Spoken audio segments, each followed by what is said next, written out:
এনটিভির নিয়মিত আয়োজন সংলাপ প্রতিদিনে আপনাদের প্রত্যেককে স্বাগত জানাচ্ছি। আমি শফিক শাহিন। আশা করছি যে যেখানে আছেন ভালো আছেন, নিরাপদে আছেন। দর্শক, আজকে শুরু হয়েছে ঢাকা বিশ্ববিদ্যালয়ের কেন্দ্রীয় ছাত্র সংসদ ডাকসু নির্বাচন ও হল সংসদ নির্বাচনে আনুষ্ঠানিক প্রচার। জমে উঠেছে নির্বাচন। আজ কাজ করছে আশা, শঙ্কাও, অভিযোগ, পাল্টা অভিযোগের পাল্লাটাও ভারসাম্য হারাচ্ছে মাঝে মধ্যে। এসব নিয়ে আলোচনার জন্য আজকে আমাদের এই এনটিভি স্টুডিওতে উপস্থিত আছেন ছাত্র দলের এজিএস প্রার্থী তানভীর আল হাদি মায়েদ, আছেন ছাত্র শিবির প্যানেল সমর্থিত এজিএস প্রার্থী মহিউদ্দিন খান এবং স্বতন্ত্র এজিএস প্রার্থী তাহমিদ আল মুদাসসির। আপনাদের তিনজনকেই স্বাগত জানাচ্ছি আমাদের এই আলোচনা অনুষ্ঠানে। আপনারা দুইজন যদি আমাকে অনুমতি দেন তাহলে আমি মায়েদকে দিয়ে শুরু করতে চাই। মায়েদ, আজকে আনুষ্ঠানিক প্রচারণার প্রথম দিন কেমন কাটলো? কোথায় কোথায় গেলেন? কি করলেন?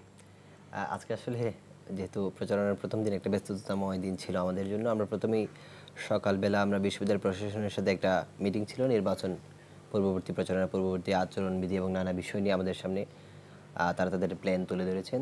তারপরে আমরা বের হয়ে যাই ক্যাম্পাসের নিরাপদ গণসংযোগের জন্য এবং ক্যাম্পাসের কলাভবন, টিএসসি, লাইব্রেরি বিভিন্ন প্রাঙ্গণে আমরা গণসংযোগ করি। তারপর কিছুক্ষণ পূর্বে বিকাল 4টা নাগাদ আমরা আমাদের জাতীয়তাবাদী ছাত্রদল সমর্থিত যে প্যানেলটি, আমরা সবাই একসাথে স্মৃতি চিরন্তন, সেইখান থেকে মহান মুক্তিযুদ্ধে ঢাকা বিশ্ববিদ্যালয় ক্যাম্পাসে শহীদ হওয়া মুক্তিযোদ্ধা শহীদদের আমরা ফুল দিয়ে স্মরণ করি, তাদের প্রতি শ্রদ্ধা নিবেদন করে সেখান থেকে আমরা আমাদের আনুষ্ঠানিক প্রচারণা শুরু করি। তারপর আরও কয়েকটা জমায়েতে আমি যাই, তাদের সাথে দেখা সাক্ষাৎ করি। কেমন সাড়া পাচ্ছেন? কি পরিস্থিতি দেখছেন ক্যাম্পাসের? শিক্ষার্থীদের মধ্যে 5 আগস্ট পরবর্তী সময়েই ডাকসু নির্বাচন নিয়ে ব্যাপক উদ্দীপনা ছিল। তারা এই বিষয়ে খুবই আন্তরিক এবং তাদের চাহিদার ভিত্তিতে যেহেতু এটা হচ্ছে, তারা অত্যন্ত আন্তরিকতার সাথে শিক্ষার্থীদের গ্রহণ করবেন এবং প্রার্থীদের যাচাই বাছাই করছেন। তারা আমরা গেলে তারা কর্ডিয়ালি অ্যাকসেপ্ট করছেন। আমরা আশা করি ভোটারদের মধ্যে যে প্রতিক্রিয়া আছে, আন্তরিক প্রতিক্রিয়া, সেটা বজায় থাকবে। জি মহিউদ্দিন, আমরা দেখলাম যে আপনাদের প্যানেল থেকে কিছুক্ষণ আগে অভিযোগ করা হয়েছে যে আপনাদের যে পোস্টার, নির্বাচনী প্রচারণার যে সামগ্রী সেগুলি ভেঙে ফেলা হয়েছে এবং কোনো জায়গায় আপনাদের প্রার্থীদের ছবিও বিকৃত করা হয়েছে ফেস্টুন ব্যানারে যা ছিল। আসলে বাস্তব অবস্থাটা কি এরকমই? জি দেখুন, প্রচারণার প্রথম দিন আজকে, এবং আজকে সকালে আমরা বিশ্ববিদ্যালয় প্রশাসনের সাথে মিটিং করেছি। তারা বলেছিলেন যে তারা সমস্ত সিকিউরিটির ব্যবস্থা করেছেন, 3 লেয়ারের নিরাপত্তা ব্যবস্থার কথা তারা বলেছেন, এবং আমরা সেখানে যারা উপস্থিত ছিলাম সকলেই কথা দিয়েছি যে আমরা এই যে আচরণবিধির কথা বলা হচ্ছে আমরা সেগুলো মেনে চলবো। কিন্তু দুঃখজনকভাবে আজকে যখন প্রথম দিন, সেই প্রথম দিনে আমরা দুর্বৃত্তদের বাধার সম্মুখীন হলাম। আমি এখানে বলতে চাই যে কারা এই কাজটি ঘটিয়েছে সেটা সবার কাছে স্পষ্ট, কারণ স্পষ্ট ফুটেজ আছে। কোনো প্যানেল বা কোনো দল করেছে এটা আমরা বলতে চাই না। যদিও তারা কোনো দল বা কোনো প্যানেলকে সমর্থন করেও থাকে, তারপরেও আমরা বলতে চাই ব্যক্তিগতভাবে তারাই দুষ্কৃতিকারী। যদি তাদেরকে এখনই আইনের আওতায় আনা না হয়, যদি শাস্তিমূলক ব্যবস্থা নেওয়া না হয়, পরবর্তী সময়ে এই ধরনের আচরণবিধি লঙ্ঘনের ঘটনা আরও বেশি ঘটবে। এবং সবচেয়ে দুঃখের বিষয় যেটি, পরিতাপের বিষয় যেটি, সেটি হচ্ছে যে সেখানে ব্যক্তিগত আক্রোশ যে কাজ করেছে সেটা পরিষ্কার যখন ছবিগুলোকে বিকৃত করা হচ্ছে। এতদিন পর্যন্ত আমরা যখন শিক্ষার্থীদের কাছে গিয়েছি তখন স্পষ্টভাবেই তারা আমাদেরকে ইতিবাচকভাবে গ্রহণ করেছে এবং এই জিনিসগুলো সকলের কাছে পরিষ্কার। তো আমাদের যখন গ্রহণ করছে শিক্ষার্থীরা, তখন আমাদের জনপ্রিয়তা ঈর্ষান্বিত হয়ে তারা ব্যক্তিগত আক্রোশের বশবর্তী হয়ে তারা এই ধরনের কাজগুলো করছে। বিশেষ করে নারী শিক্ষার্থীদের ক্ষেত্রে যে ঘটনাটি ঘটেছে, যারা প্রগতিশীলতার মুখোশ পরে এ ধরনের কার্যক্রম পরিচালনা করছে, আসলে তাদের প্রগতিশীলতার মুখোশ খুলে পড়েছে আজকে, যে তারা যে দাবিগুলো করে থাকে আসলে সেই দাবিগুলো সত্য নয় এবং মূলত নারী ক্যাম্পাসে যারা নারী শিক্ষার্থীরা আছেন তাদের কাছে নারী শিক্ষার্থীরা নিরাপদ নন। জি তাহমিদ, আজকে প্রশাসনের সাথে বিশ্ববিদ্যালয় কর্তৃপক্ষ এবং যারা নির্বাচন আয়োজন করছে তাদের সাথে আপনাদের যে বৈঠক হলো, সেই বৈঠক আর মাঠের বাস্তব চিত্রের মধ্যে কি পার্থক্য দেখতে পাচ্ছেন? আচ্ছা, এখানে আসলে প্রশাসন বৈঠক করার আগে আসলে প্রশাসনেরই এখানে কমিটমেন্ট আসা উচিত, কারণ আমরা প্রথম থেকেই দেখেছি যে আসলে প্রার্থীরা কিংবা হচ্ছে কোনো একটা প্যানেল তারা নির্বাচন বিধি ভঙ্গ করবে, এবং এটা অনেকটা স্বাভাবিক, যেহেতু আসলে আপনি কাউকেই একদম বদ্ধ আইন শৃঙ্খলার মধ্যে রাখতে পারবেন না, তারা ভঙ্গ করবে। ভঙ্গ করার পরে প্রশাসনের দায়িত্ব কি? প্রশাসনের দায়িত্ব হচ্ছে সেটার ব্যাপারে যথাযথ ব্যবস্থা নেওয়া। এবং আমরা হচ্ছে সেই প্রথম দিন থেকে তফসিল ঘোষণার পর থেকে এখন পর্যন্ত যতগুলো নির্বাচন বিধি ভঙ্গ হয়েছে, লঙ্ঘন করা হয়েছে, তার কোনোটারই আমরা কোনো শাস্তি দিতে দেখিনি, যেটা হচ্ছে সবচেয়ে বেশি ডিসঅ্যাপয়েন্টিং। এবং আজকের চিত্রটাতে আমরা যেটি দেখেছি যে একটি প্যানেলের ছবি ভাঙচুর করা হয়েছে, তাদের ব্যানার ভাঙচুর করা হয়েছে এবং সেখানে বিকৃত করা হয়েছে। এটা অবশ্যই আনফরচুনেট, এবং আমরা মনে করি যে আসলে বিশ্ববিদ্যালয়ে বর্তমান সময়ে যে আসলে যে উৎসবমুখর পরিস্থিতি চলছে শিক্ষার্থীদের মধ্যে, এই ধরনের কর্মকাণ্ড অবশ্যই সেটাতে ব্যাঘাত ঘটাবে। এবং প্রশাসনের উচিত এই জায়গাগুলোকে স্ট্রিক্টলি হ্যান্ডেল করা, ডিল করা।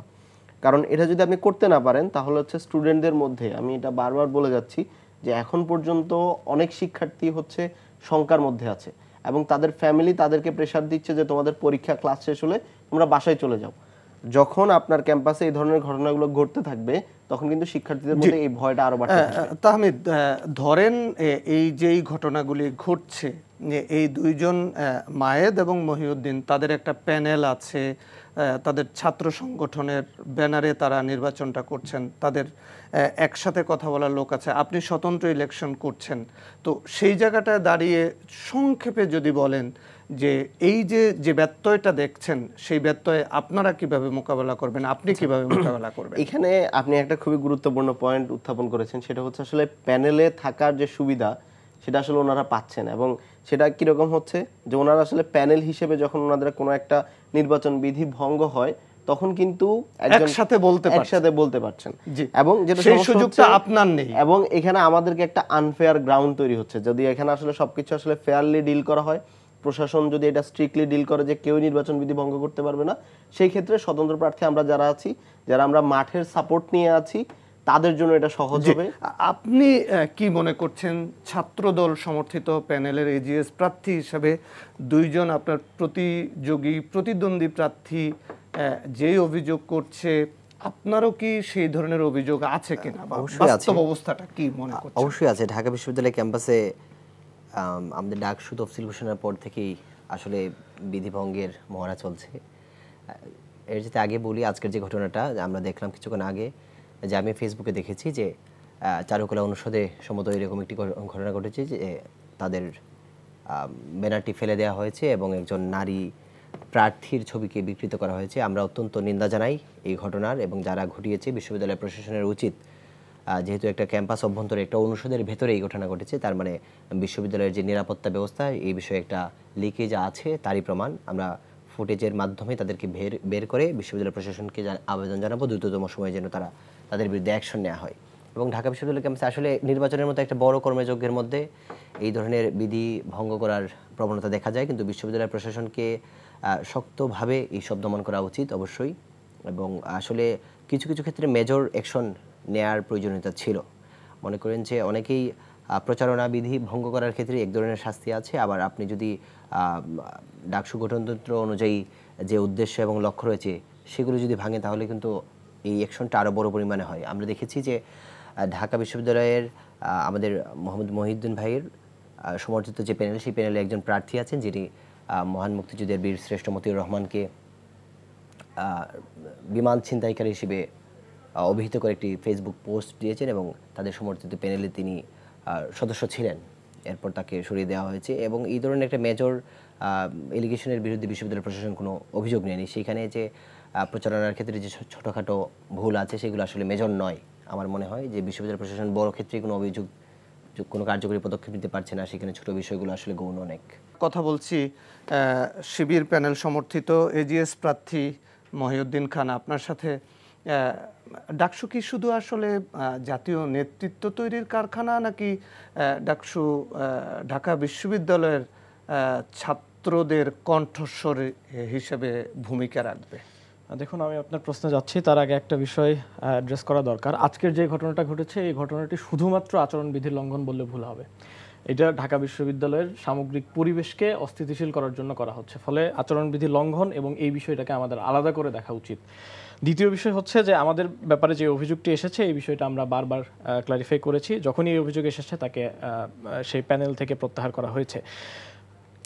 কিন্তু এই ধরনের ঘটনাগুলো কখন ঘটছে, নিয়মিত কখন ঘটছে? আমরা দেখতে পেয়েছি, আমরা যখন অভিযোগ করেছিলাম যে ছাত্রদল সমর্থিত যে প্যানেল, সেই প্যানেলের ভিপি যখন রিডিং রুমে ঢুকে প্রচারণা চালাচ্ছিলেন, স্পেসিফিক রিডিং রুম বা পাঠকক্ষে ঢোকা যাবে না এই বিষয়ে বলা ছিল।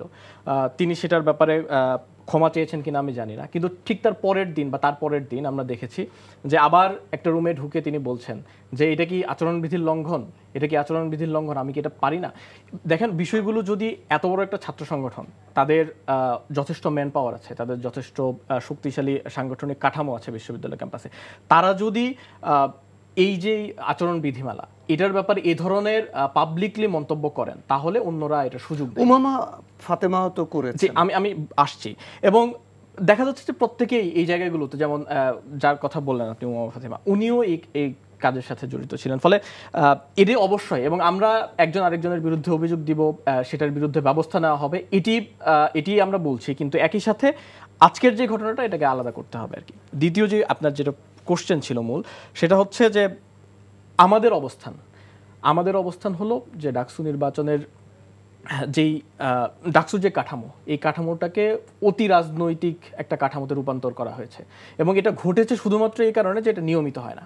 যদি নিয়মিত হতো তাহলে এখন এটাকে নিয়ে যে ধরনের এক্সপেকটেশন, যে ধরনের আমরা মিডিয়া থেকে শুরু করে জাতীয় রাজনীতিতে যে ধরনের আমরা এটার সিগনিফিকেন্স দেখতে পাচ্ছি, এতটা গুরুতরভাবে এটাকে দেখানো হতো না। এবং আমার কাছে মনে হয় যে ডাকসুকে এভাবে প্রচার করার যে প্রবণতা, এই প্রবণতাটাই বরং সমস্যাজনক। এটা এই কারণে বলছি, কারণ এটা হচ্ছে একটা একাডেমিক কাজের সাথে কো একাডেমিক কাজ বা কো কারিকুলার একটা কাজ বা কো কারিকুলার প্ল্যাটফর্ম। এটার মূল উদ্দেশ্য হচ্ছে যে শিক্ষার্থীদের যে দাবি দাওয়াগুলো আছে, তাদের যে কো কারিকুলার অ্যাক্টিভিটিসগুলো আছে, সেটাকে সাপোর্ট দেওয়া।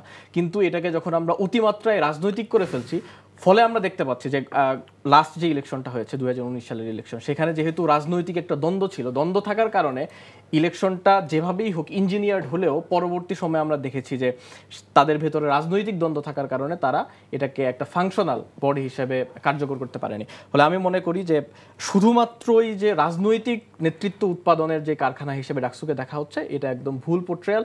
এবং এটি শুধুমাত্র, অবশ্যই এখানে যেহেতু অনেকেই রাজনীতির সাথে জড়িত, তারা পরবর্তী সময়ের পলিটিক্যাল লিডারশিপে যাবেন, কিন্তু একই সাথে শিক্ষার্থীদের স্বার্থ রক্ষায় যেই বডিটা কাজ করবে, সেই বডিটাকে অবশ্যই রাজনৈতিকতার ঊর্ধ্বে উঠে শিক্ষার্থীদের স্বার্থের প্রতি নজর দেওয়া উচিত। তাহমিদ, আপনার নির্বাচনী ইশতেহারে কি থাকছে, কি নিয়ে আসছেন আপনি? আচ্ছা, আমার নির্বাচনী ইশতেহার, এখানে আসলে ঢাকা বিশ্ববিদ্যালয়ে আমরা যেটা দেখি যে এখানে একটা লম্বা সময় থেকে অনেকগুলো সমস্যা তৈরি হয়েছে, যেটাকে আমি বলি যে বিগত 100 বছরে তৈরি হওয়া সমস্যা। তো এই সমস্যাগুলোকে আসলে কখনোই 1 বছরের সমাধান করা সম্ভব না। সেই জায়গা থেকে আমার কাছে মনে হয় যে আমরা আসলে কিছু ইনিশিয়েটিভ নিতে পারি, যে ইনিশিয়েটিভগুলো এই সমস্যাগুলোকে আস্তে আস্তে সমাধান করবে। এবং এটার শুরুটা হতে পারে আমরা গবেষণা সেক্টর দিয়ে। ঢাকা বিশ্ববিদ্যালয়কে আমরা সবসময় বলেছি যে এটাকে একটা গবেষণা ভিত্তিক বিশ্ববিদ্যালয় হিসেবে আমরা দেখতে চাই, কিন্তু এই গবেষণা ভিত্তিক বিশ্ববিদ্যালয়ের রূপরেখা কি হবে, এটা কিন্তু এখন পর্যন্ত আমরা কেউ প্রণয়ন করতে পারি নাই। তো আমার কাছে যেটি মনে হয় যে আমি এখানে আসলে কয়েকটা জায়গা থেকে কাজ করতে চাই। 1 নাম্বার হচ্ছে ঢাকা বিশ্ববিদ্যালয়ের প্রায় 57টা গবেষণা সেন্টার আছে। তো এই প্রত্যেকটা গবেষণা সেন্টারে শুধুমাত্র শিক্ষকরা কিছু সেমিনার, সভা সেমিনারের মাধ্যমে তাদের কার্যক্রম শেষ করে। এই সেন্টারগুলোতে রিসার্চ অ্যাসিস্ট্যান্ট এবং রিসার্চ ফেলোশিপ দিতে হবে, যেগুলো হচ্ছে ঢাকা বিশ্ববিদ্যালয়ের স্টুডেন্টরা পাবে। এবং এর মাধ্যমে আমরা প্রায় 250 থেকে 300 জন স্টুডেন্ট বা আরও বেশি স্টুডেন্টকে তাদেরকে হচ্ছে একটা পার্ট টাইম জব হচ্ছে গবেষণার সাথে সরাসরি যুক্ত করতে পারবো। এছাড়া ঢাকা বিশ্ববিদ্যালয়ে 83টা ডিপার্টমেন্ট আছে। যদি প্রত্যেকটা ডিপার্টমেন্টে আমি গড়ে 10 জন করে শিক্ষকের কথা চিন্তা করি, তাহলে হচ্ছে আমার প্রত্যেকটা টিচার যদি একজন করে রিসার্চ অ্যাসিস্ট্যান্ট এবং টিচিং অ্যাসিস্ট্যান্ট রাখে, তাহলে সেই সংখ্যাটা হয় 830, মানে প্রায় 1660। তো এই বড় সংখ্যক একটা স্টুডেন্টদেরকে আমি তখন হচ্ছে রিসার্চের জন্য একটা ইনসেন্টিভ দিতে পারবো। তারা এটাকে পার্ট টাইম জবের মতো করে দেখতে পারবে, এবং ফলাফল যেটা হবে যে স্টুডেন্টরা আস্তে আস্তে গবেষণার দিকে আগ্রহী হবে এবং গবেষণা করার জন্য তাদের একটা মিনিমাম স্যালারি থাকবে। এবং লাস্ট যেটা যে ঢাকা বিশ্ববিদ্যালয়ে আমরা দেখতে পারি এখানে আসলে শিক্ষকদেরকেই স্কলারশিপ মানে ফান্ডিং দিয়ে বিদেশে স্কলারশিপের জন্য পাঠানো হয়, অথচ শিক্ষকরা অলরেডি প্রিভিলেজ, তাদের যেহেতু একটা ভারী প্রোফাইল থাকে বিশ্ববিদ্যালয়ের, যে বিশ্ববিদ্যালয়ের শিক্ষক এই হিসেবে তার প্রোফাইল, সে কিন্তু স্কলারশিপ নিতে পারে। এই অপরচুনিটিটা পাওয়া উচিত স্টুডেন্টদেরকে, যারা Q1 জার্নালে, ঢাকা বিশ্ববিদ্যালয়ে এমন অনেক স্টুডেন্ট আছে যারা অনার্স মাস্টার্স শেষ করার সাথে সাথে তাদের Q1 জার্নালে পাবলিকেশন থাকে, কিন্তু বিশ্ববিদ্যালয় থেকে তারা কোনো ধরনের সাপোর্ট পায় না। এই সাপোর্টগুলো বিশ্ববিদ্যালয় থেকে এনশিওর করতে হবে এবং এর মাধ্যমে আমরা এই ওয়েতে আগাতে পারবো। জি, আমরা একটু মায়েদা আপনার কাছে যাই যে আমরা দেখি যে ঢাকা বিশ্ববিদ্যালয়ের প্রতিটি পরতে পরতে রাজনীতির ছোঁয়া, ছাত্রদের কথা বলেন, শিক্ষকদের কথা বলেন এবং সেখানে যারা কর্মকর্তা কর্মচারী আছে, এটা কি আসলে একটা সুস্থ পরিবেশ নাকি অসুস্থ পরিবেশ, অসুস্থ প্রতিযোগিতা? ধরেন আপনি নির্বাচিত হলেন, আপনি কি এই রাজনীতির জন্য কাজ করতে পারবেন কিনা, নাকি এটা একটা বাধা? আসলে গণতান্ত্রিক প্রক্রিয়া যদি বিবেচনা করি বা সংবিধান এবং ঢাকা বিশ্ববিদ্যালয়ের অর্ডিন্যান্স, তাহলে আসলে এটা যৌক্তিক, সেখানে আপনি এগুলোর জন্য স্পেস দিতেই হয়। কিন্তু এরপরও ঢাকা বিশ্ববিদ্যালয়ের যে পরিবেশ, ছাত্র রাজনীতির পরিবেশ নিয়ে যদি আমি বলি অথবা শিক্ষক রাজনীতি নিয়ে যদি আমি বলি, আপনি দেখবেন ঢাকা বিশ্ববিদ্যালয় ক্যাম্পাসের বিশেষত্বই হচ্ছে রাজনৈতিক দিক থেকে, এবং জন্মলগ্ন থেকে ঢাকা বিশ্ববিদ্যালয়ের ক্যাম্পাস থেকে যেভাবে বাংলাদেশ বিনির্মাণের পথে এগিয়ে গেছে, সেইখান থেকে আমরা কখনোই রাজনীতির বাইরে থাকতে পারি না। টিএসসিতে বসে কিংবা মদন ক্যান্টিনে বসে শিক্ষার্থীরা আড্ডার সবচেয়ে বড় অংশই হচ্ছে রাজনীতি বিষয় নিয়ে আলোচনা, সরকারের সমালোচনা করা, বিভিন্ন পলিসি নিয়ে আলোচনা করা, এগুলো আমাদের নিত্য নৈমিত্তিক ব্যাপার। সেই বিবেচনায় আমরা কখনোই, আপনি জানেন ক্যাম্পাসে রাজনীতি বিরোধী যে আলোচনা ছিল সেগুলো টিকতে পারেনি, কারণ এই কারণেই, কারণ শিক্ষার্থীরা স্বভাবগতভাবেই রাজনীতি নিয়ে সেখানে আলোচনা করে এবং রাজনৈতিক বিষয়গুলো প্রভাবিত হয়। এবং ঢাকা বিশ্ববিদ্যালয়ের শিক্ষকদের দিক থেকে যদি বলেন, বুদ্ধিজীবীদের যে একটা বড় অংশ, তাদের মতামত প্রতিক্রিয়া সারা বাংলাদেশের মানুষ গ্রহণ করে নেয়, ঢাকা বিশ্ববিদ্যালয় থেকেই সেগুলো উৎপাদিত হয়। কিন্তু সেই রাজনীতিটা করার জন্য তো মূল দল আছে, ধরেন বিএনপির নয়াপল্টন আছে, জামাতের মগবাজার আছে, তাদের কেন্দ্রীয় নেতৃত্ব আছে, তারপরে ধরেন এনসিপির এখন রূপায়ণ টাওয়ার আছে, বাংলা মোটরে। মানে ছাত্রদেরকেই কেন এত বেশি রাজনীতি করতে হবে? কারণ আমাদের এখানে যে আন্দোলনগুলো, বড় আন্দোলনগুলো সফল হয়েছে, আপনি দেখবেন সবগুলোর তৈরি হয়েছে ঢাকা বিশ্ববিদ্যালয় থেকে। এবং আমাদের একটা ক্লাস নেই যে ক্লাসের উপর সারা বাংলাদেশের মানুষ বিশ্বাস করতে পারে যে দেশের যে কোনো সংকটে তারা সেটা এগিয়ে আসবে বা সমাধান করবে। এবং ঢাকা বিশ্ববিদ্যালয়ের শিক্ষার্থীরা এই সবসময় সেই গুরু দায়িত্বটা পালন করেছে। সেই দায়িত্বর জায়গা থেকে ঢাকা বিশ্ববিদ্যালয়ের শিক্ষার্থীরা আসলে না চাইলেও সময়ের কারণে তাদেরকে এগিয়ে আসতে হয়, এবং সেই এগিয়ে আসার প্রবণতা থেকেই অন্যান্য রাজনৈতিক সংগঠনগুলো তাদের প্ল্যাটফর্মে কাজ করতে পারে, কিন্তু ঢাকা বিশ্ববিদ্যালয় একটা বিশেষ গুরুত্ব বহন করে। জি, মহিউদ্দিন, শিবিরের সমর্থিত প্যানেল থেকে আপনি নির্বাচন করছেন, তো সেই জায়গাটাতে আপনি নিজেকে ভোটারদের কাছে কিভাবে এগিয়ে রাখছেন আপনাকে, নাকি আপনি পুরো শিবিরের প্যানেলকে এগিয়ে রাখছেন?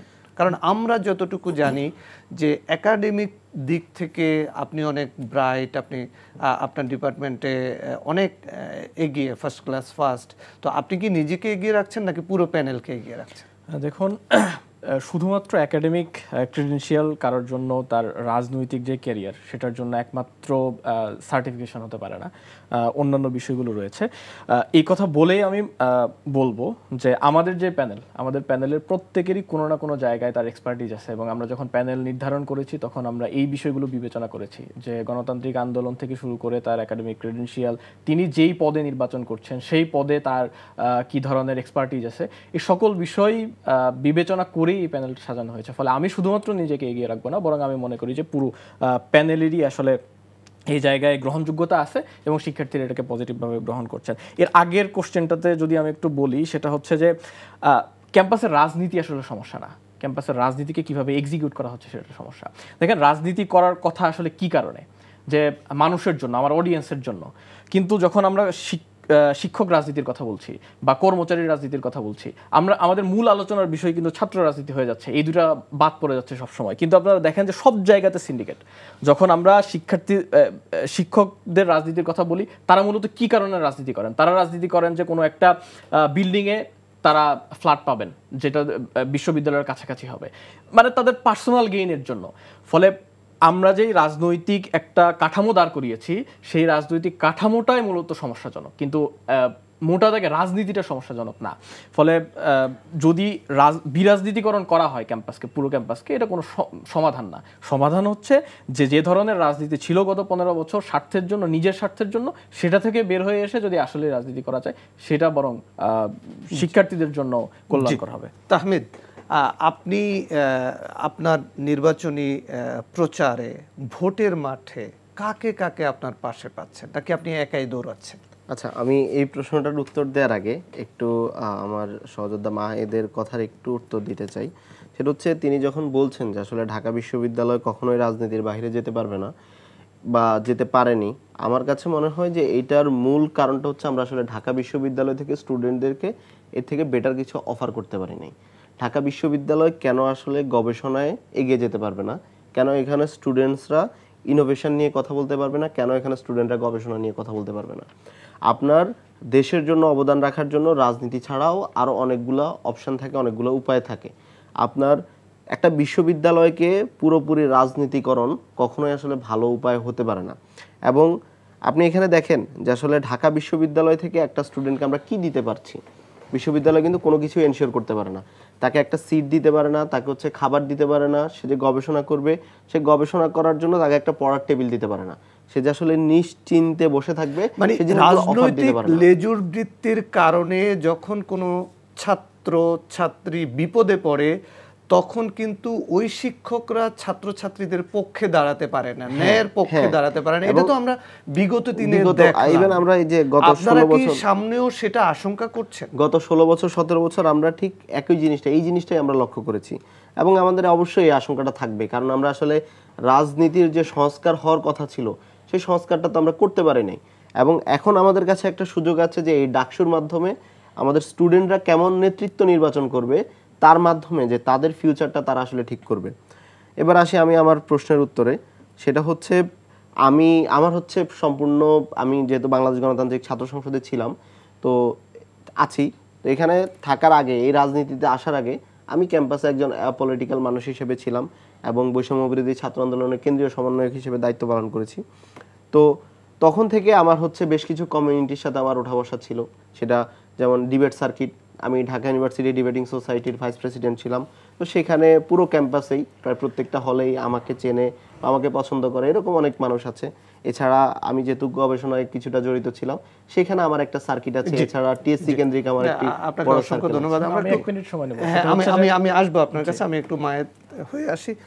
মায়েদ, ভোটাররা স্টাইলিশ ব্যক্তি মায়েদকে আগে রাখবে, নাকি ছাত্রদলের প্যানেলের মায়েদকেও ভোটের মাঠে আগিয়ে রাখবে? আমি যখন প্রথম বর্ষে ঢাকা বিশ্ববিদ্যালয় ক্যাম্পাসে আসি, তখন থেকে আমি রাজনীতির সাথে জড়িত, এবং আমি এক মুহূর্তের জন্য আমার যে জাতীয়তাবাদী চিন্তা, আমার লালন চেতনা, এই সব কিছুকে আমি কখনোই লুকাইনি। সুতরাং শিক্ষার্থীদের কাছে আমি সবসময় একজন ছাত্রদল কর্মী হিসেবে গিয়েছি। এখন আমি ঢাকা বিশ্ববিদ্যালয় ক্যাম্পাসের বিজয় 71 হল ছাত্রদলের আহ্বায়ক হিসেবে দায়িত্ব পালন করছি, এবং আমি আমার পরিচয়ী শিক্ষার্থীদের কাছে যাই, এবং আমার যে ব্যক্তিত্ব, আমার যে চিন্তা, আমার যে সাংগঠনিক দক্ষতা, সব কিছুই আসলে আমার সংগঠনের মাধ্যমে তৈরি হয়েছে। আমি বিশ্বাস করি শিক্ষার্থীরা ব্যক্তিগতভাবেই বিবেচনা করবে, কিন্তু তাদের মাথায় কখনোই আমার রাজনৈতিক পরিচয় অগোচরে থাকবে না। এবং ঢাকা বিশ্ববিদ্যালয়ের আমাদের যে কেন্দ্রীয় ছাত্র সংসদে আমাদের যে প্যানেল, সেখানে সব প্রার্থীরাই ব্যক্তিগত জায়গা থেকে কাজ করেছেন, কিন্তু কখনোই তাদের পরিচয়টা গৌণ হয়নি। সুতরাং ব্যক্তিত্ব এবং আমাদের সাংগঠনিক পরিচয় উভয়ের মিশ্রণেই, উভয়ের মিথস্ক্রিয়ার মাধ্যমেই শিক্ষার্থীরা আমাদেরকে বাছাই করবে বলে আমি মনে করি। ওকে, জি, যেটা বলতে চাচ্ছিলাম সেটা হচ্ছে যে যখন ছাত্র রাজনীতির বা ঢাকা বিশ্ববিদ্যালয়ের রাজনীতির গ্লোরিয়াস পাস্ট নিয়ে বলা হচ্ছে, আমরা একটা বিষয় লক্ষ্য করা দরকার এখানে, খুব গুরুত্বপূর্ণ যে বিষয়টা, সেটা হচ্ছে যে এই গ্লোরিয়াস পাস্টটা কখন ছিল? যখন বিশ্ববিদ্যালয় এন্টি এস্টাবলিশমেন্ট রাজনীতি করেছে, অর্থাৎ গভর্নমেন্ট যেই কথাটা বলছে তার বিরোধিতা করছে। এটা আমরা সবসময় দেখেছি, 71-এ দেখেছি, 90-এ দেখেছি, পরবর্তী সময়গুলোতে দেখেছি, সর্বশেষ আমরা দেখেছি জুলাই এবং আগস্টের অভ্যুত্থানের ভেতর দিয়ে। কিন্তু প্রবলেমটা কখন তৈরি হয়? প্রবলেম তখন তৈরি হয় যখন এখানে সরকার দলীয় যারা ছাত্র সংগঠনগুলো আছে এবং শিক্ষকদের যেই দল আছে, তারা যখন সরাসরি সরকারের এজেন্ডা বাস্তবায়ন করে, অর্থাৎ প্রো এস্টাবলিশমেন্ট রাজনীতি করে, তখন মূলত সমস্যাগুলো তৈরি হয় এবং শিক্ষার্থীদের জীবনে সেটা ভয়াবহ আকার ধারণ করে, সেটা আমরা গত 16 বছর ধরে দেখেছি। ফলে এই বিষয়টাও খুবই গুরুত্বপূর্ণ যে যখন আমরা আলাদা করব কোনটা ভালো এবং কোনটা খারাপ, তখন এটার পেছনের কারণটা আমাদের খুঁজে বের করা দরকার। জি, আমরা একদম শেষ প্রান্তে আছি। ভোটারদের উদ্দেশ্যে আপনার বক্তব্য কি? আচ্ছা, ভোটারদের উদ্দেশ্যে আসলে ঢাকা বিশ্ববিদ্যালয়ে যারা শিক্ষার্থী তাদেরকে আসলে আলাদা করে কোনো কিছু বলার নাই। তাদের সেই ক্যাপাসিটি এবং সেই ক্যাপাবিলিটি আছে যে কিভাবে তারা লিডারশিপ সিলেক্ট করবে। তো আমি তাদের কাছে শুধু এতটুকুই অনুরোধ করব, কোনো ব্যক্তি দেখে না, কোনো প্যানেল দেখে না, বরং হচ্ছে যাকে তোমার কাছে যোগ্য মনে হবে, যাকে আপনার কাছে যোগ্য মনে হবে এবং যেই লোকটা, যেই মানুষটা এই দায়িত্বগুলো পালন করতে পারবে, যে হচ্ছে আপনাকে বিশ্ববিদ্যালয়ে এখন যেরকম পরিবেশ তার থেকে একটা বেটার ফিউচার দিতে পারবে নতুন জেনারেশনকে, তাকেই নির্বাচিত করুন, তাকেই নির্ধারিত করুন, সিলেক্ট করুন। এই বিষয়ে বললে আসলে প্যানেল দেখাটা অত্যন্ত গুরুত্বপূর্ণ, কারণ আপনি এমন একটা প্যানেলে ভোট দিলেন এবং একজন নেতাকে ভোট দিলেন যে 24-এর চেতনাকে বিশ্বাস করে না, যে 90-কে বিশ্বাস করে না, যে 71-কে বিশ্বাস করে না, অথবা যে কোনো একটাকে বিশ্বাস করে না, কিন্তু সবগুলো আন্দোলনকে কিন্তু বাংলাদেশের সত্তার সাথে মিশে আছে। সুতরাং কোনো একটা আন্দোলনকে, গণ আন্দোলনকে 47 থেকে শুরু করে 52 থেকে শুরু করে 47, তারপর আমাদের যে প্রবাহ, সেই প্রবাহের কোনো একটা আন্দোলনকে যদি কেউ স্বীকার না করে, তাহলে সেই প্যানেলে সেই ব্যক্তিকে বাছাই করা ঢাকা বিশ্ববিদ্যালয়ের নয়, শুধু সারা বাংলাদেশের জন্য ভয়াবহ হবে অথবা নেতিবাচক হবে বলে আমি মনে করি। সুতরাং যারা ঢাকা বিশ্ববিদ্যালয়ের সাথে সারা বাংলাদেশের কি সম্পর্ক? কারণ ঢাকা বিশ্ববিদ্যালয় থেকে যে নেতৃত্ব বের হবে, যে চিন্তা প্রবাহিত হবে, সেই চিন্তার প্রবাহ সারা বাংলাদেশেই ছড়িয়ে পড়বে আমি মনে করি। জি, জি, আমি বলতে চাই যে দীর্ঘদিন যাবৎ ছাত্র শিবির ক্যাম্পাসগুলোতে কাজ করতে পারেনি। আমরা গত 1 বছরে বেশ কিছু কাজ করেছি, শিক্ষার্থীদের কল্যাণেই কাজ করেছি আমরা, এবং শিক্ষার্থীদের কাছে যখন আমরা যাচ্ছি তখন এই বিষয়গুলো নিয়ে পজিটিভ রেসপন্স পাচ্ছি। ফলে আমরা মনে করি যে কথার ফুলঝুরিতে নয়, বরং কাজ কে করছে, কিভাবে করছে, সেগুলো বিচার বিবেচনা করে শিক্ষার্থীরা তাদের ডিসিশন নেবেন এবং অবশ্যই এক্ষেত্রে তাদের পক্ষ হয়ে, তাদের কণ্ঠস্বর হয়ে কারা কাজ করতে চান এই বিষয়টা তাদের কনসিডারেশনে থাকবে। এটার উপর ভিত্তি করে তারা তাদের ভোট প্রদান করবে। আমরা শেষ করি আজকে। আপনাদের তিনজনকেই ধন্যবাদ। দর্শক, আপনারা দেখছিলেন আজকের সংলাপ প্রতিদিন। এই পর্যন্তই, আমরা বিদায় নিচ্ছি। আপনারা ভালো থাকুন, নিরাপদে থাকুন।